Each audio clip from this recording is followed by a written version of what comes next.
Halo, ketemu lagi bareng gue Guntur Widianto di program Sosmed Talks. Jadi Sosmed Talks ini program baru gue yang secara spesifik membahas tentang pengelolaan media sosial, utamanya di instansi pemerintahan.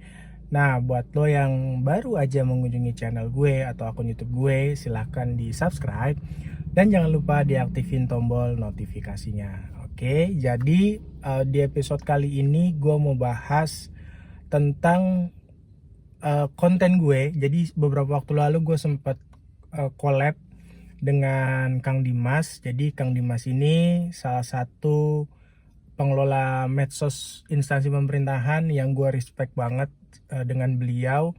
Jadi gue merasa secara terhormat gitu ya, merasa merasa gue respect ketika beliau ngajak collab dan gue dengan senang hati melakukan itu.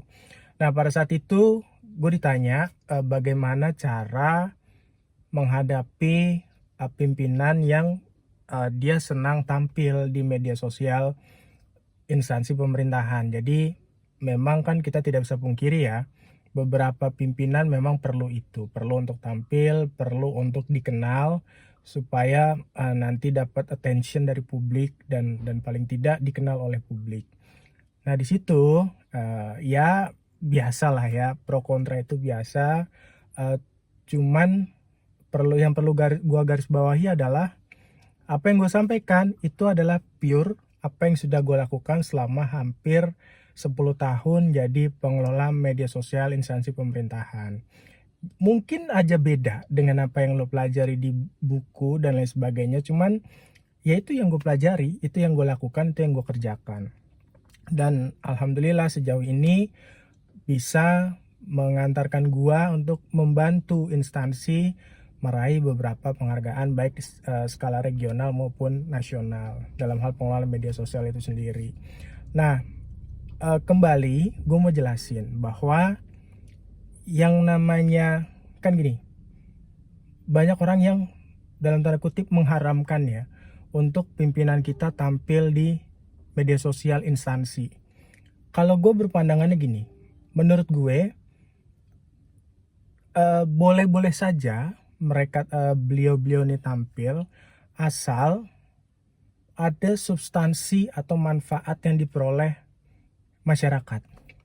Karena kita tahu, kita balik lagi ke tujuan utama dari pembuatan akun medsos pemerintahan itu kan sebagai jembatan komunikasi ya antara instansi dengan publik, supaya publik kalau nyari apa-apa itu gampang.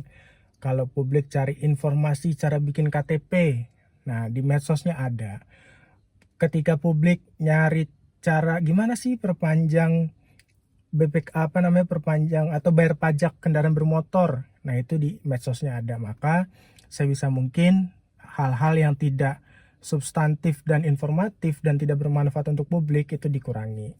Makanya di situ gue bilang bahwa ya yang pertama kita edukasi dulu, kita lakukan pendekatan terhadap pimpinan bahwa kita sampaikan bahwa sebaiknya konten-konten yang diposting adalah konten-konten yang bermanfaat dan punya manfaat untuk masyarakat. Jadi tujuannya itu dulu. Tetapi kalau memang pada dasarnya pimpinan kita ingin masuk ke dalam sosmed, ingin dikenal publik, kemudian ingin mendapatkan atensi dari publik, maka tugas pengelola sosmed adalah menyampaikan saran berupa konten-konten yang mungkin bisa memasukkan sosok pimpinan dan juga ada manfaat untuk publik. Gue kasih contoh. Misalnya ada pimpinan kita mengadakan apel. Nah, apel pagi ini kan biasa ya buat PNS ya. Walaupun secara pribadi gue kurang setuju dengan apel. Ya itu urusan lain lah. Itu bisa menimbulkan pro kontra, tapi itu kita tidak ke situ. Misalnya tentang apel pagi. Pada saat apel pagi, pimpinan pengen diposting. Mungkin kalau lo ketemu dengan gue yang 2 atau 3 tahun lalu, gue akan kekeh untuk gak posting. Tapi seiring berjalannya waktu, gue coba memahami bahwa itu juga penting untuk diketahui publik manakala ada manfaat yang dibawa pada saat apel itu berlangsung.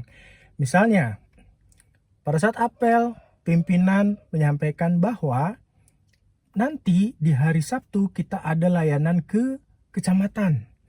Atau misalnya ada layanan gratis untuk orang yang berulang tahun di tanggal 17 Agustus. Nah, itu yang kita sampaikan gitu. Jadi bukan kegiatan apelnya, melainkan adalah esensi dari amanat apelnya itu sendiri.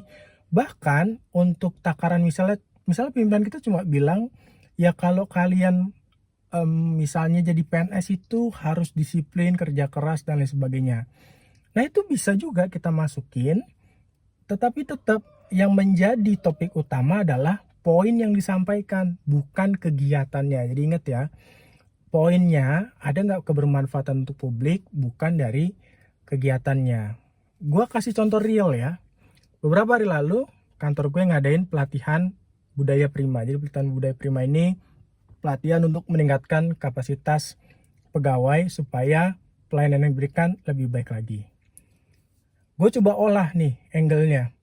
Kira-kira apa ya yang jadi menarik untuk publik. Akhirnya gue nemu yang menurut gue menarik, bahwa outputnya nanti apa. Outputnya adalah dengan melakukan pelatihan itu, maka petugas-petugas itu jadi tahu gimana sih cara nanggepin orang yang marah-marah, gimana cara nanggepin orang yang komplain, gimana cara nanggepin orang yang butuh informasi segera. Itu outputnya. Outcome-nya, kualitas pelayanan kita menjadi lebih baik lagi. Nah itu yang gue bikin gitu. Jadi tetap pimpinannya gue masukin situ, tapi outcome-nya tetap harus bermanfaat buat publik. Jangan sampai kebalik gitu. Jadi sampai pimpinannya terlalu dominan, outcome-nya nggak ada atau output-nya nggak ada. Begitu juga sebaliknya. Pimpinan mau tapi kita nggak bisa mengakomodir itu. Jadi memang seiring berjalannya waktu kita memang harus pintar-pintar mengelola sosial media. Nggak gampang memang, gue bilang kan, jadi pengelola sosmed itu nggak gampang. Pengelola instansi pemerintah itu nggak gampang. Jadi kalau lu masih ada yang bilang gampang, ya itu tadi tantangannya. Gimana caranya kita bisa meyakini pimpinan, gimana caranya kita juga bisa berpandangan dari perspektif publik supaya ketemu nih, supaya inline antara apa yang dimau oleh pimpinan dan apa yang dibutuhkan oleh publik. Nah, kayaknya cukup dulu konten gue di episode kedua kali ini. Seperti biasa, kalau lo punya pertanyaan atau lo mungkin punya tanggapan terkait apa yang jadi pembahasan gue ini, lo bisa tulis di kolom komentar atau mungkin misalnya bisa DM langsung ke sosial media @gunturwdynto atau @masdosentalk. Gue pamit undur diri dulu, sampai ketemu lagi di konten selanjutnya. Bye.